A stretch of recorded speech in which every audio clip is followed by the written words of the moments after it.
Hi ഗീസ്, നമ്മളിന്ന് ഉടച്ചെറിയാൻ ഉണ്ടാക്കാൻ പോകുന്നത്. അതിന് വേണ്ടത് മത്തങ്ങ, ചേമ്പുമുട്ട, ഏത്തങ്ക, വെള്ളരിക്ക, പിന്നെ വേണ്ടത് പയർ.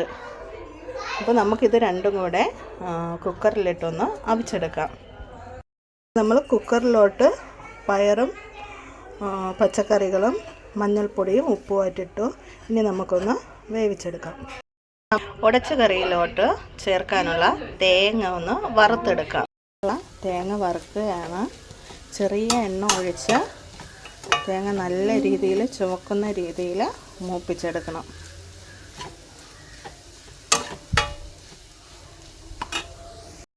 വന്നിട്ടുണ്ട്. ഇനി നമുക്ക് തേങ്ങയിലോട്ട് കൂട്ടിടാം. ചേർക്കേണ്ട ചേരുവകൾ: തേങ്ങ വറുത്തത്, മഞ്ഞൾപ്പൊടി, മുളക് പൊടി, കറിവേപ്പില, പൂണ്ട്, 1 സ്പൂൺ ഉലുവ, 1.5 സ്പൂൺ ജീരകം. അപ്പോൾ ഇത് നമുക്ക് അരച്ചെടുക്കാം. ഒരുപാട് നന്നായിട്ട് അരയണ്ട, കുറച്ച് തരി ഇട്ട് വേണം അരച്ചെടുക്കാൻ.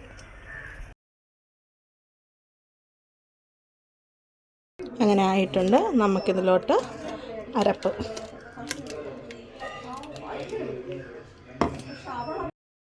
ഇതിലോട്ട് കുറച്ച് വെള്ളം കൂടി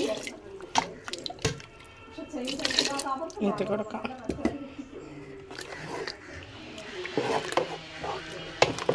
അപ്പം നമ്മൾ ഉടച്ച് കറി പാകമായിട്ടുണ്ട്. ഇനി ഇതിലോട്ട് നമുക്ക് കടുവറുത്ത് ഇടണം.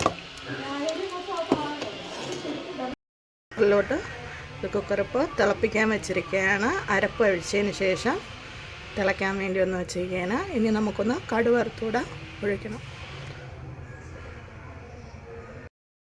നന്നായിട്ടിത് മൂത്തിട്ടുണ്ട്. നല്ല ചുവന്ന പരുവത്തിനായിട്ടുണ്ട്.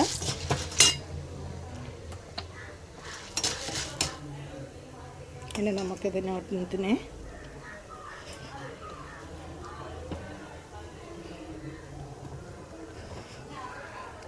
ഇതിലോട്ട് ഒഴിച്ച് കൊടുക്കാം.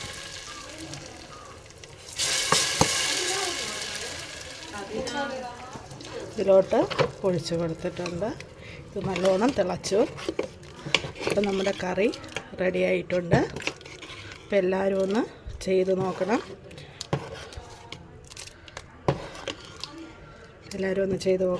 ലൈക്ക് ചെയ്യണം, സബ്സ്ക്രൈബ് ചെയ്യണം, ഷെയർ ചെയ്യണം. എല്ലാവരും ഒന്ന് സപ്പോർട്ട് ചെയ്യണം. അപ്പോൾ നമുക്ക് നാളെ അടുത്ത വീഡിയോയിൽ കാണാം.